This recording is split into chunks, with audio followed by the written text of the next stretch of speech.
Պարոն Կարապետյան, իշխանությունները խոսում են, որ պատրաստ են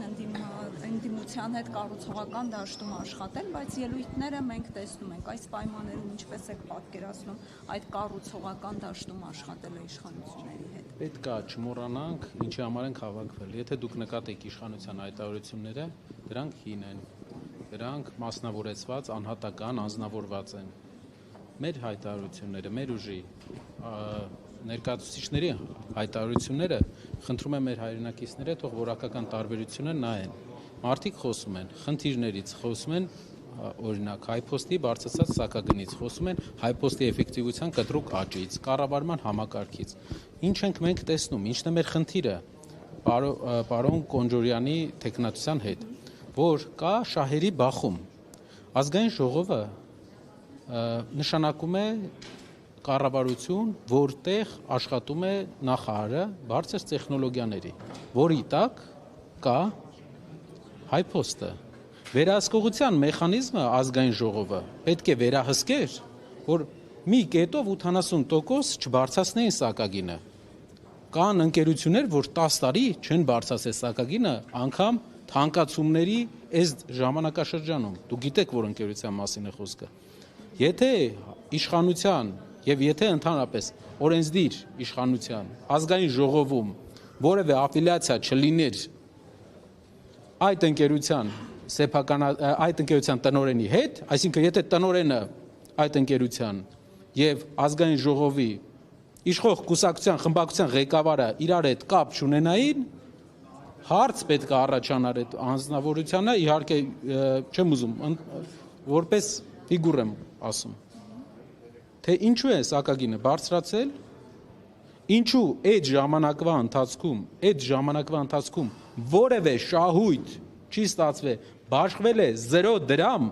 միակ շահույթը, որ բաշխել են իրանք, Էրնեկյանի աշխատած փողն ա եղել, Էրնեկյանի էկոնոմիան ա եղել, Էրնեկյանի կարող էր բարձր աշխատավարձ տալ, չէր տվել այդ մարդը։ Ու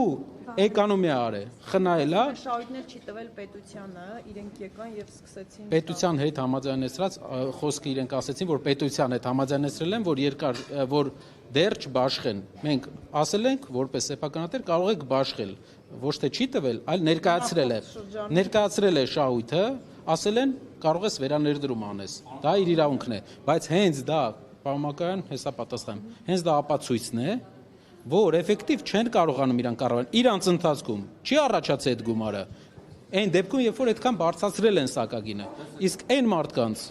ում ես անձամբ ազնիվ խոսք չեմ ճանաչում,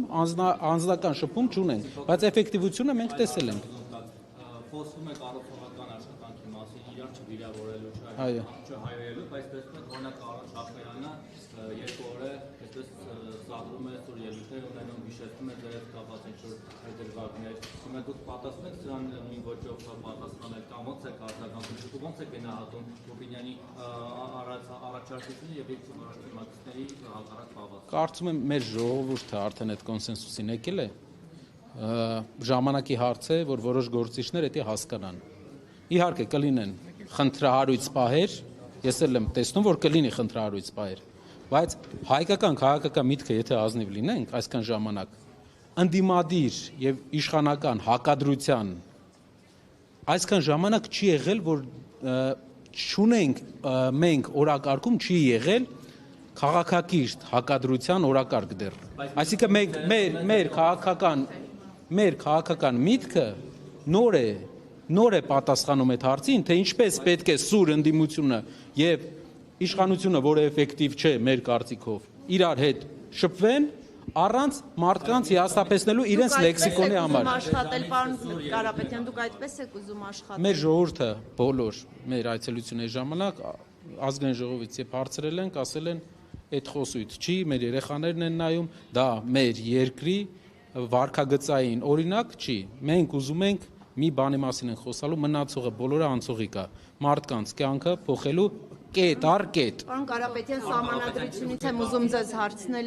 Ադրբեջանից կրկին հայտարարություն է հնչել, որ ազդակներ կան, որ Հայաստանում հանրաքվե կլինի։ Իշխանական պատգամավորը քիչ առաջ հայտարարեց, որ դե քանի որ չկա այդ 2/3-ը, ասաց, որ չեն բացառում, որ ընդդիմության շարքերում էլ գտնվել պետականամետ, ինչպես ինքը ձևակերպեց, գործիչներ, Որ պետության շահերը սպասարկող Ադրբեջանի, որ կգտնվեն պետականամետ գործիչներ Հայաստանում ընդդիմության շարքերում, որոնք կողմ կքվեարկեն սահմանադրությանը, իշխան Սաղաթելյանը բացառում է իրենց խմբակցությունից սահմանադրությանը կողմնակից անձինք լինեն։ Ուզում եմ նախ ասել, ձեր ֆրակցիայի դիրքորոշումը հնարավոր է ընթացքում փոխվի, եթե արդեն ամբողջական հիմնավորումները ներկայացվի նոր սահմանադրության, եւ երկրորդ հարցը, դուք եթե օրակարգ արդեն առարկայական դառնա, այսինքն նոր սահմանադրության ընդունման շուրջ գործընթացը մեկնարկի, ինչպես եք, եթե իհարկե պայքարելու եք դրա չընդունման դեմ, ինչպես եք պատկերացնում այդ պայքարը, արդյոք կողմ եք, որ լինի ոչին լայնված ճակատ, նաև արտախորհրդարանական ինչ-որ գործողություններ, այդ գործընթացը մի փոքր մանրամասն։ Հանրաքվեի, անգամ հանրաքվեի անցկացումը պետք է մեր թույլտվությունը, մեր համաձայնությունը։ Ես չեմ տեսնում, որ այսօրվա առաջարկը Ադրբեջանի դա օրինական առաջարկ է մեր երկրի համար։ Իրենք պետք է չորոշեն մեր երկրի սահմանադրությունը ինչպես լինի։ Մենք պետք է գնում ենք խաղաղության պայմանագրին, պետք է ունենանք խաղաղության պայմանագիր, բայց այդ խաղաղության պայմանագիրը պետք է փակի շատ դռներ, մեր ապագա վտանգների դռները։ Եվ կարող եք վստահ լինել, որ մեր բոլոր քայլերը, քաղաքական քայլերը ունենալու են մի ուղղություն, ունենալ խաղաղություն, բայց թույլ չտալ Հայաստանում էթնիկ փոփոխություն։ Այսինքն էթնիկ միատար պետություն է, որտեղ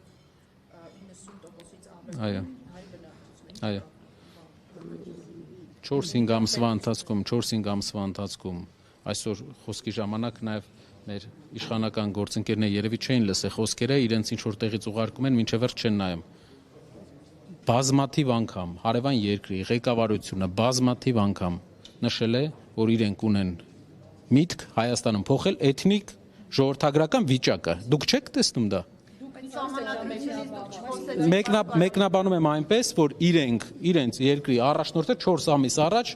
մի քանի ամիս առաջ, կարող է արդեն անցել է 4 ամիսը, հայտարարել է, որ իրենք ցանկանում են վերադառնալ Հայաստան, իրենց ասելով վերադառնալ, բայց իրենք այստեղ չեն եղել։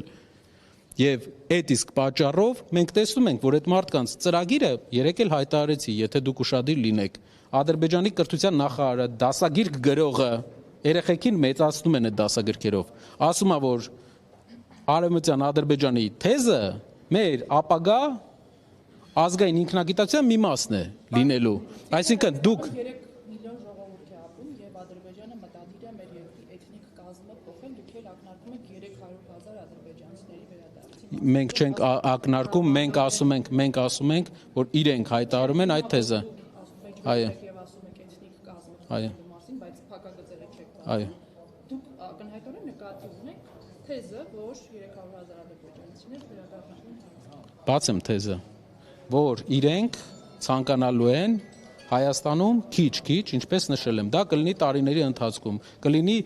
կգան ֆինանսական ռեսուրսներով, կսկսեն գնել հողատարածքներ, կսկսեն գնել տներ, մեկին ավել գումար կտան, կսկսեն գնել։ Մենք չունենք օրենք, որը սահմանափակում է իրենց կողմից ստեղծված ընկերությունը ինչքան գույք կարա գնի, ինչքան չէ։ Մեր առաջարկով ապրեք, դրա համար մի հատ առաջարկ, Հակա Սաֆարովյան օրենքը մենք կարողանանք Հայաստանում գործարկենք, ինչ վերաբերում է սահմանադրության հետ կապված, դուք վստահ եղեք, Հայաստանում այնպիսի խաղաղության ենք գնալու, որ հարևան ոչ մի երկիր որևէ ձև Հայաստանի ժողովրդագրական վիճակին, ներքին գործերի խարդվելուն հնարավորություն չի ունենալու։ Ոնց եք պայքարելու նոր սահմանադրությանը ընդունման համար, ոչի ճակատ է լինելու։ Խմբակցության նիստը ոնց եք բանը դեմ ազգային ժողովը պետք է քվեարկի, ազգային ժողովը անդիմությունը չի քվեարկի։ հնարավոր է մտափոխվեք եւ կողմ քվեարկողներ Ինչին։ Ձեր սա նոր սահմանադրությանը թե դուք բացառում եք Ադրբեջանի, նայեք, կարևոր հարց է։ Ադրբեջանի կողմից առաջարկվող սահմանադրությանը չի լինի մեր կողմից որևէ դրական վերաբերմունք։